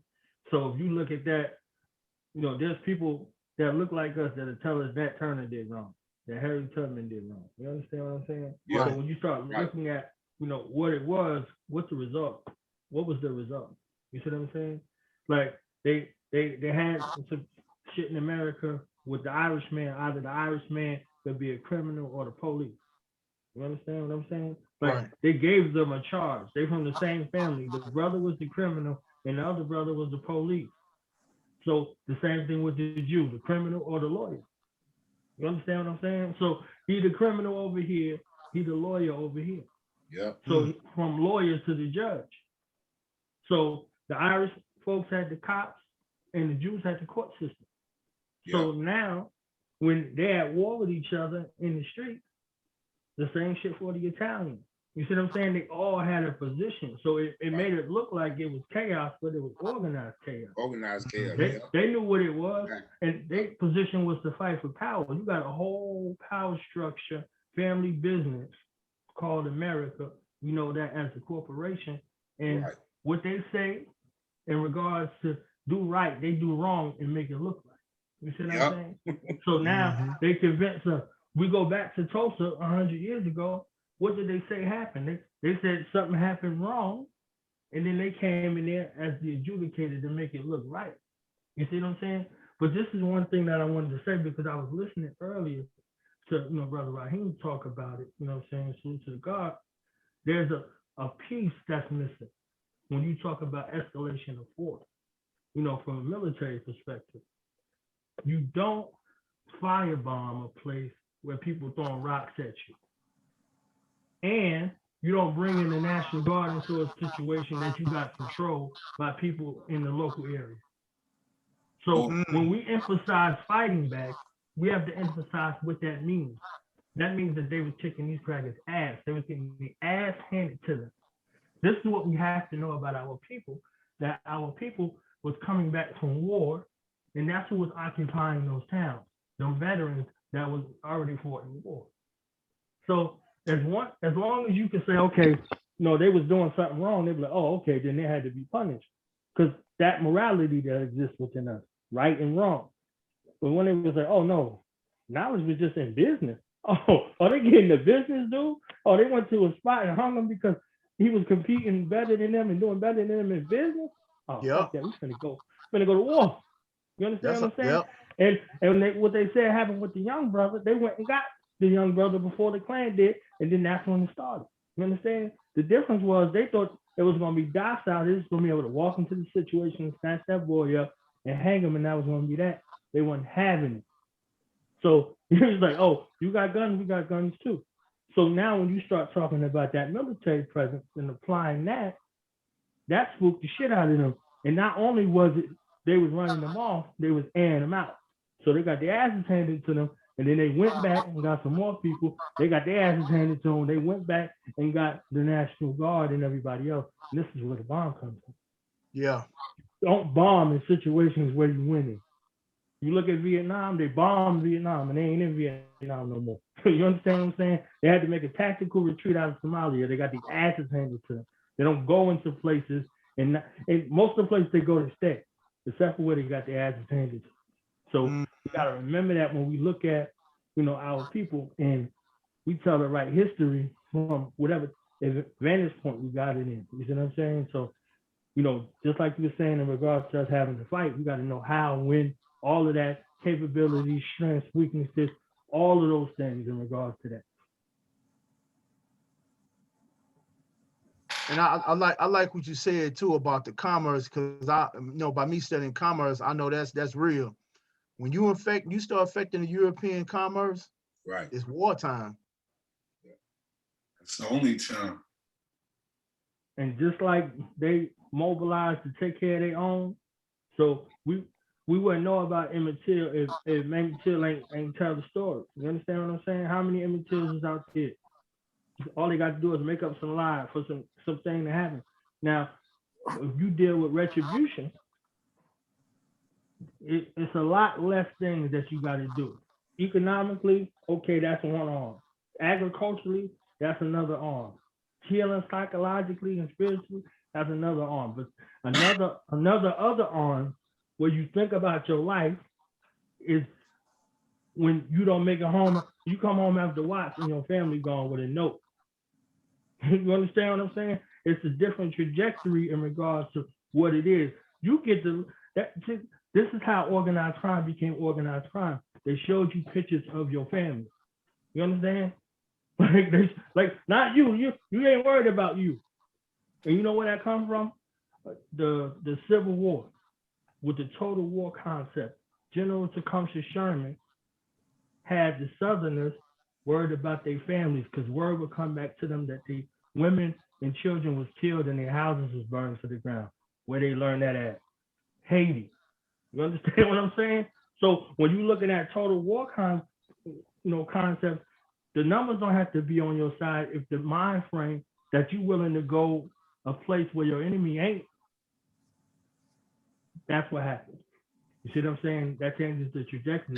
And that's on whatever level it is. You see what I'm saying? So if it's economically, if we bankrupt it, then that's what we're doing. You see what I'm saying? Agriculturally, if we saying we ain't getting no more food from nobody who don't look like us, if we growing our shit, if we making our clothes, if we being industrious and we only doing business amongst ourselves, boom. And then we got a standing military that'll do what's necessary. You see what I'm saying? That's how you got a nation. You see? That's how you got a nation. And that's how you understand how a nation works. And when nations interact with their other nations, boom. Now you got shit like diplomatic immunity. You see what I'm saying? But as long as you in a place trying to be subservient and hopping on one leg and barking like a dog, and you at the subject of this place that you in, you know, you an employee. You understand? You don't go talk to the boss at the CEO of your company. You go talk to whoever in charge of you. You know what I'm saying? You be like, hey, Mr. John, can I have the day off? Mr. John said, take your ass back to work. You go right back to work. You see what I'm saying? So everybody adds to survive. So as long as that illusion is there, that's what you're gonna do. And that's the other point of the scale when we was talking about the sisters, that illusion of inclusion, that three-card Molly.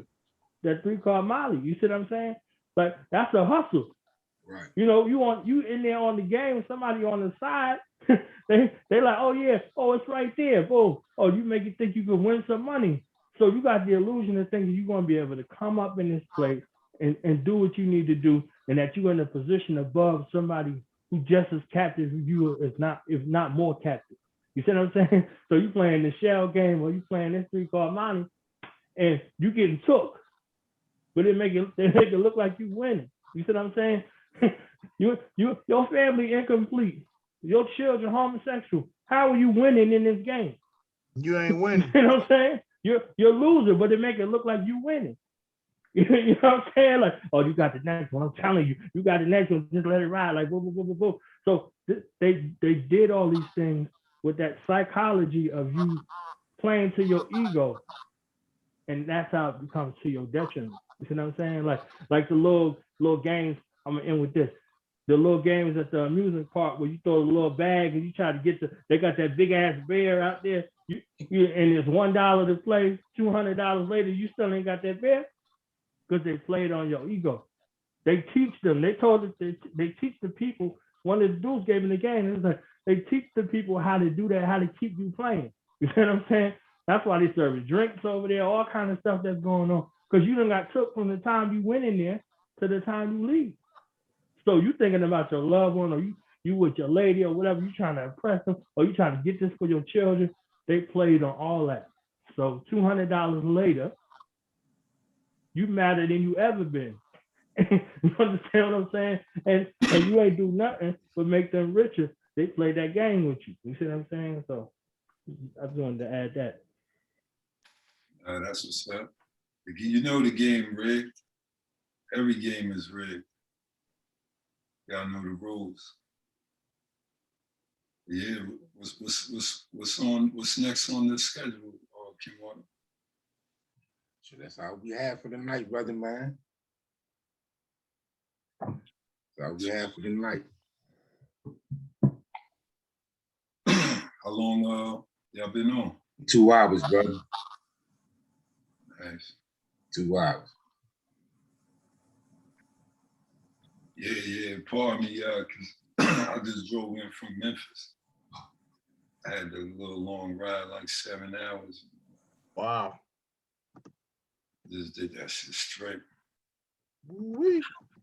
Wanted to come home. So, I heard that.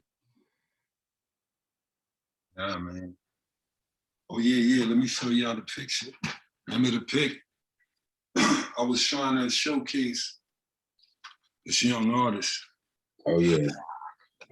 And hey, I can see it. Yeah, we see it. Where you get that picture from, brother? It's a young artist named Zipporah. From where? Zipporah, one of my people's daughters. Okay, I got it. So she about to have her paintings all out here somewhere. And Okay, cool. Say no more. It might be on the website too. But she nice.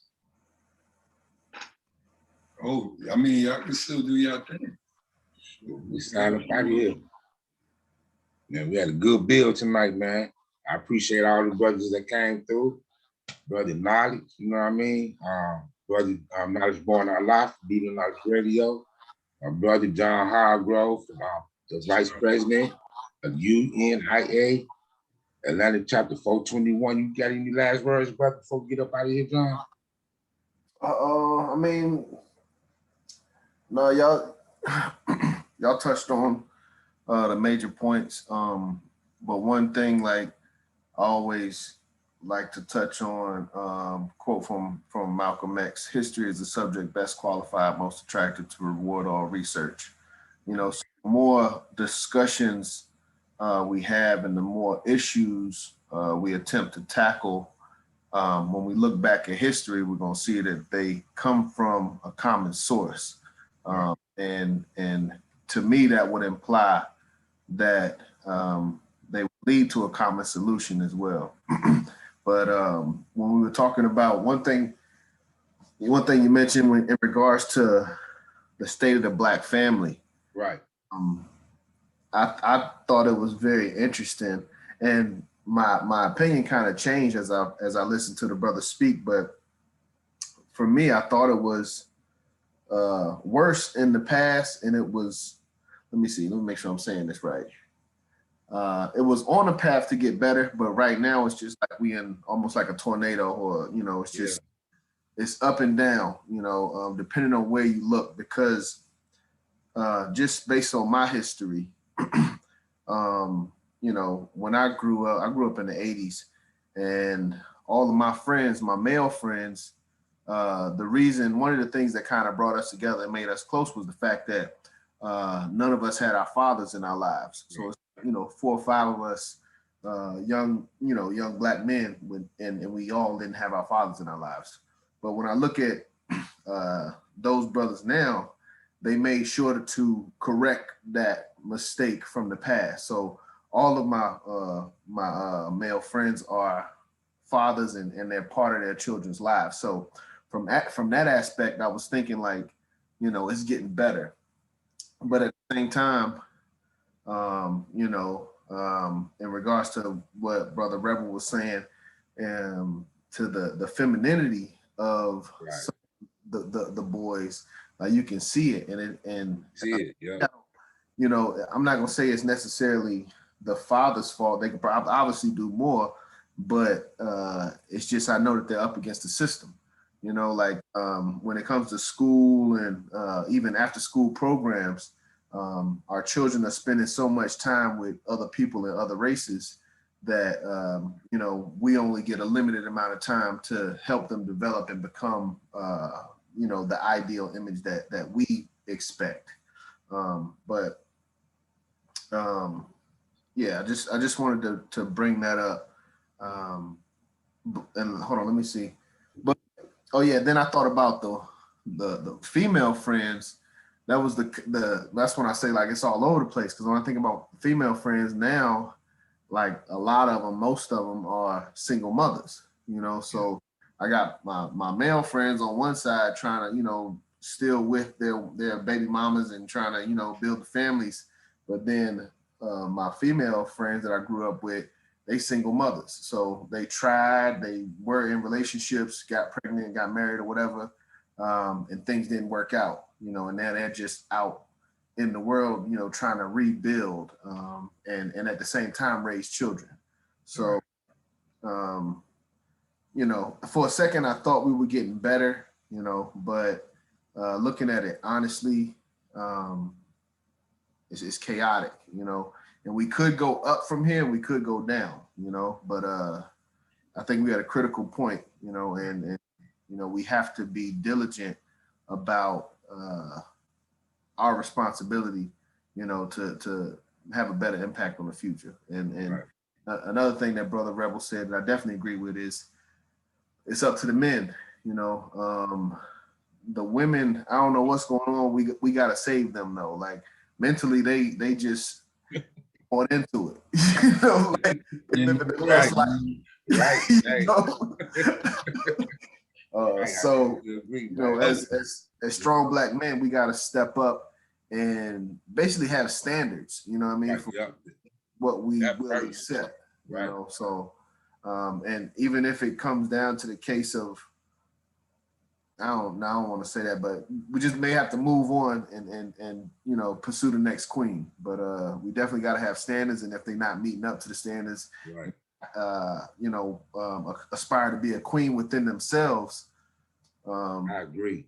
Thing that I was thinking while y'all was saying was like, you can lead a horse to water, but you can't make them drink. You know what I mean? Like we could be giving them all the right information, but they just in their mind they like, you know what, I don't want to do it. You know. So, those are two. Now we got to win that battle right there. Our whole race is on the line, if you ask me. Yep. Yeah. And you know what? But it's crazy because like, you know, again, Malcolm, you know what I mean, history, like we have hundreds of years of knowledge, you know what I mean, from the ancestors, from the great leaders, you know, from the great people in our race in the past, and we still running around today like we don't know what to do, you know what I mean? So that's frustrating for me. Right. Well, the white man didn't have these weapons he has today. Like he and our kids face 24/7. Right, yeah. We just heard about the white man. Yeah. And then before us, they saw him. These kids is distracted by everything else but what we might consider the truth. That's real. Or reality, or you know, a more based reflection of like I said before, truth. Like what are you really looking at? What are you really listening to? What are you really seeing with your eyes? What you're being taught? And I like when you said our kids is around other races more than us. Yeah. It's not really other races, but that curriculum is around that. Mm. That the gay BCs, the Billy and Billy Pops, lesbian shit, right? Mm-hmm. And then they have the whole universal. They teach them that we the only race that they universally speak to, where it's like, you're like mankind.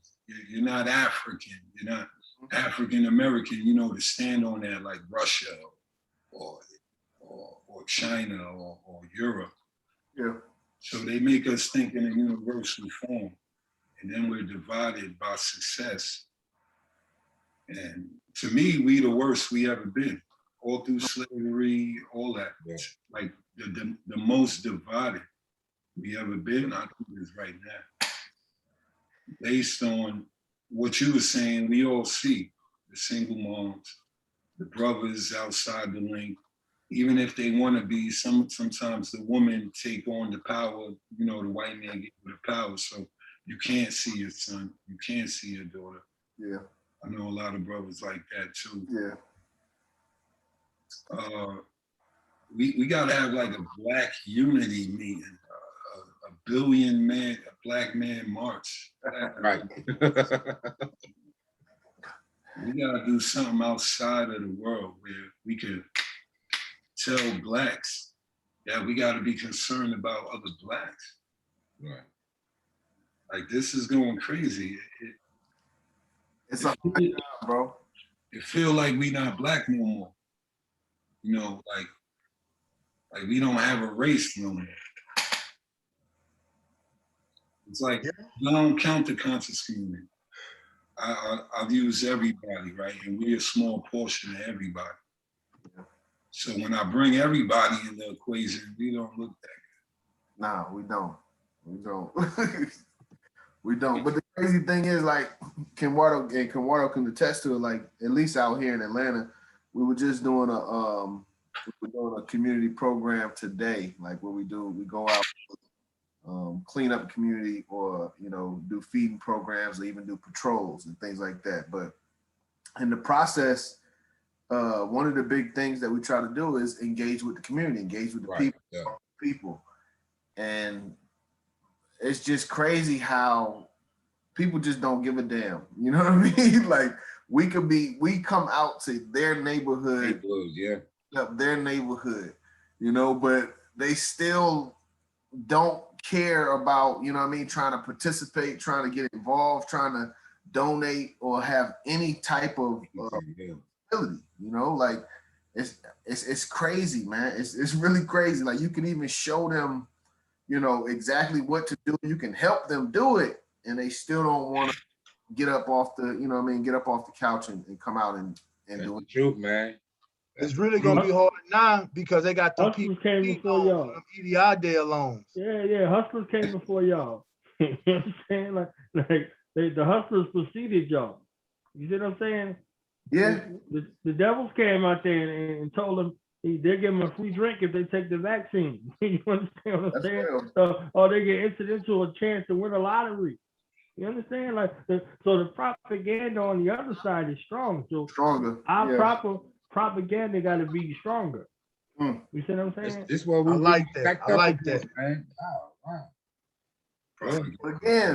Again, I mean, I agree with you, but we were just talking about the media and the power of the media. Like that's what we up against, and it's brothers on a Zoom call, going against fucking we going against white media,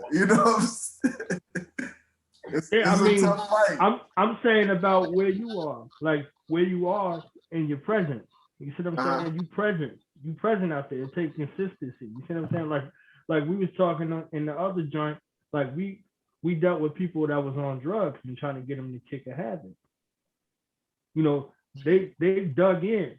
They interdependent. They intergenerational. They interwoven. They intermarried. All of those things. So the same issue when you look at homosexuality, they can't denounce it because then they start thinking about their family member or their best friend or whoever they be with all the time or instances. You understand what I'm saying? Like all this kind of stuff. But then they start thinking about their own trauma and be like, well, we got discriminated against because we black in this country, and that's the same thing. Like all this other shit, like all the minimalization to where you're dealing with trying to get someone out of a state of condition that's hellified for them. This abusive relationship.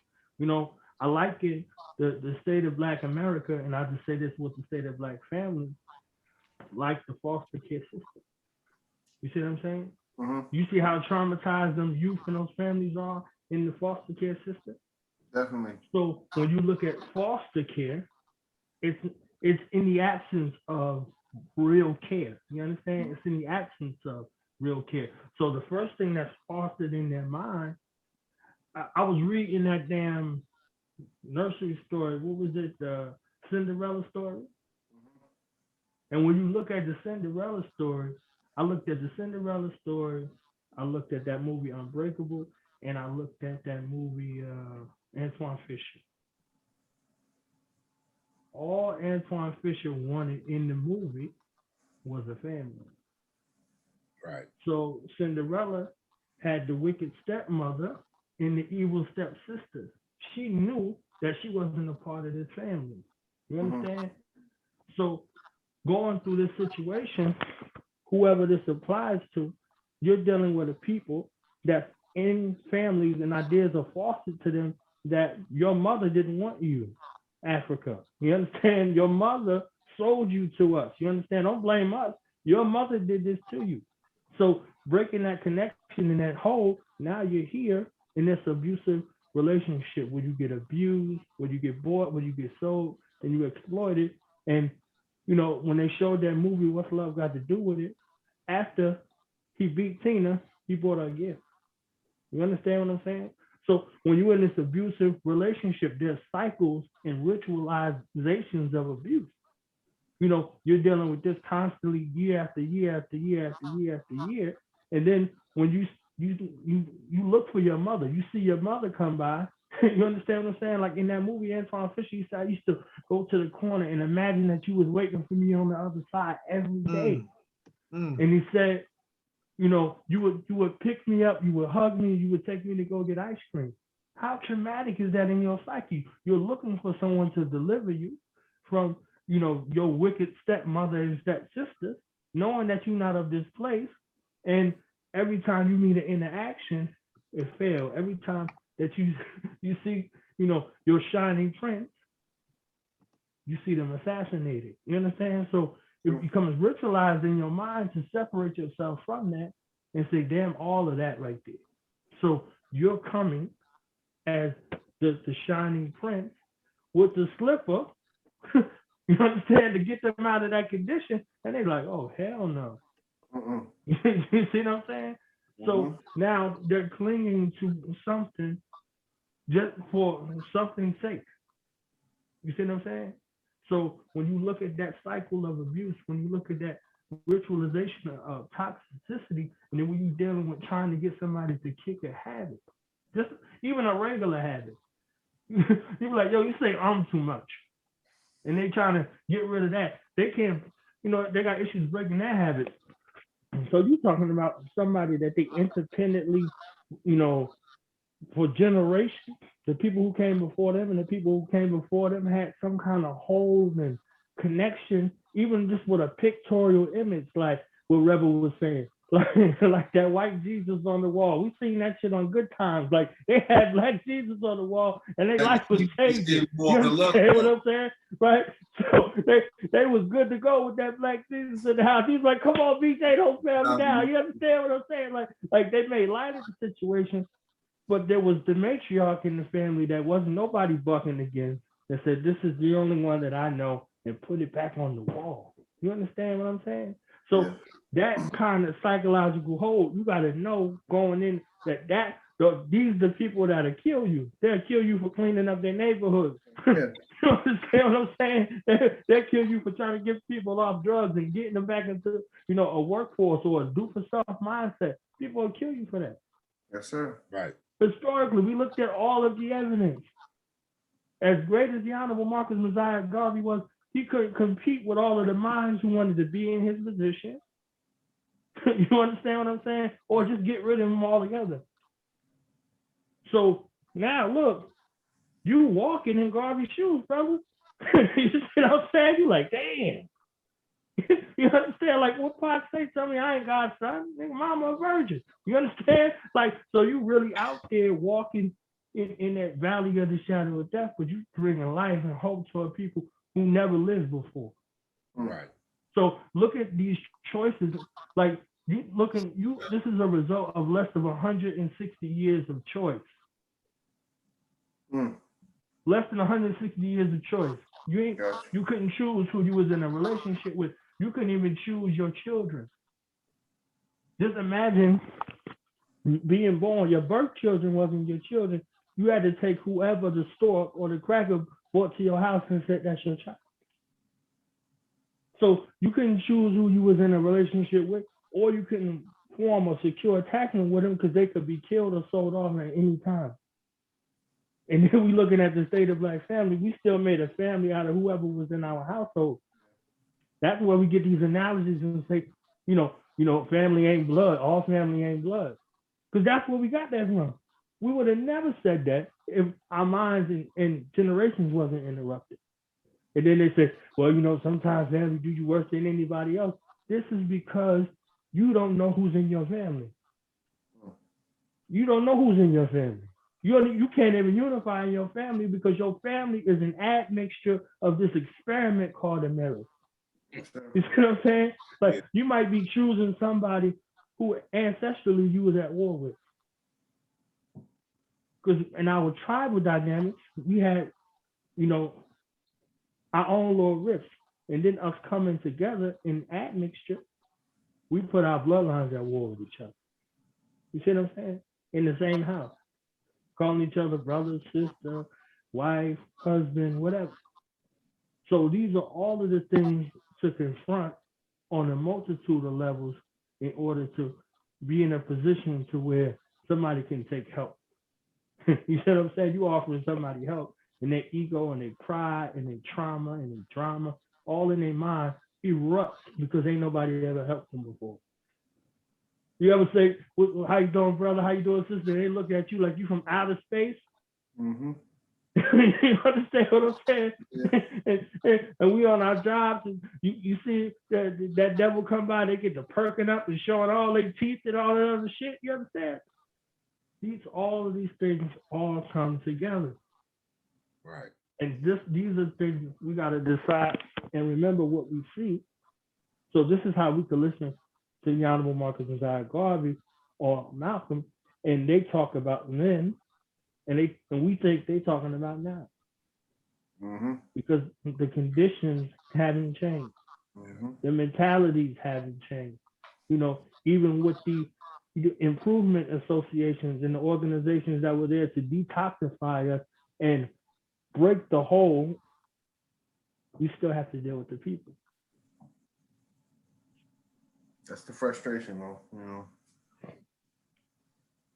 And that shit is rough. That's why we need a couple of brothers on the Zoom call. Because it's hell out here. You know what I mean? Yeah. It's hell out here. Yeah. That's the truth. For real. Fellas, let me get up off of here, man. I gotta at least knock off a chapter of this book before I shut it down.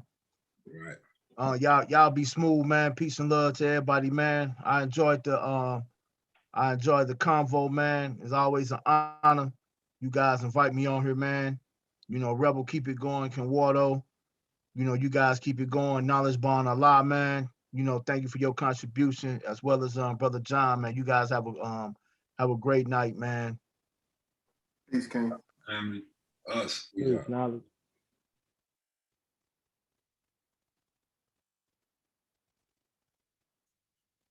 The awkward silence.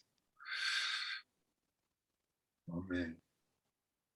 So yeah, man, shit, I say we wrap it up. It was a dope show, man. Like Nolly said, man, I appreciate y'all, man. I love y'all, man. We gonna keep this going, man. Rebalz Roundtable. Yes, sir. We're looking for holding it down. You already know. I don't even know what y'all was doing. I know it's fire. I can't wait to watch it. Oh yeah, man. Hey, brother Raheem Shabazz got on here for the first hour and got busy with it. You know what I mean? Yeah. Y'all, it felt good when I came in. Word. Yeah. I gotta check out the He's always dropping signs, so salute to you too, King. Hey, right. All day. Right. Join me on that. Oh yeah, man. Come on down, man. Right. We need more hardcore brothers to get down for the cause, man. Yeah. You know what I'm saying? Straight up. They be playing around, man. That's why I was a little late for this one, but they be playing around, man. Like shit, we spending 30 minutes just talking about having Marcus Garvey Day. Like, what Right, the I know. I see it. like, come on, let's do it. What else we need to talk about? Yeah, but you know, it's all good because you know, like I said, John, I'm here to help, man. And man, we go roll with this, man. You know what I mean? Go roll with it, brother. Yo, K, like you doing Juneteenth? You know, I'm doing Juneteenth. You know, we got that event over in East Atlanta, man. Me and Sheldon. I'm not doing I'm not doing it with Bob Johnson this year. I'm doing our own event. No doubt. Yeah. But now I'll wrap it up. You hosting today. All right, so check it out, man. Once again, another dope show. Like I said, I love y'all, brothers. You know what I'm saying? Rebalz Roundtable, man. You know, we gonna hit y'all next week. Same time, same day. Same black channel. Love y'all. Black power to the final motherfucking hour, y'all. Straight up. Salute, y'all. Black power, y'all. All right, peace out. Race first. Peace. Race first.